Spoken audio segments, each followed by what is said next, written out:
ఆడుకునేవారే గోవింద అంటున్నారు, ఉయ్యాలుగే బాల్ల గోవింద అన్నారు, అడ్డాల బాల్ల గోవింద అంటున్నారు. ఆ ఏడుకొండవారమ్మ కలియుగములో తల్లిగారు గర్భాన్ని జలిమెంతుంటే ఎలాగుందా? ఏ విధంగా ఉంది? ఆ ఎండే కాగాడాలు తిరుగుతా ఉన్నాయి, కంచు కాగాడాల కలుగుతా ఉన్నాయో, కంచుటాగాడాలు కలుగుతా ఉన్నాయి. భగవంతుడు జలిమించగానే గోవిందనామం ఏర్పడింది. అమ్మా మీరందరూ కూడా భక్తితో గోవిందనండమ్మా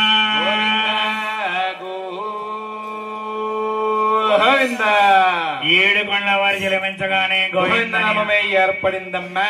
చిన్నలకై పెద్దలకై తెలిసి పట్టాలో 10 ఏమనుకుంటున్నారు? ఏమే ఎంకయ్యమ్మా ఏమే భోషణం కాదే బాబా, నాగభూషణం. నాగభూషణం. ఆ ఇలారా అమ్మా, నీకు తెలియదేటే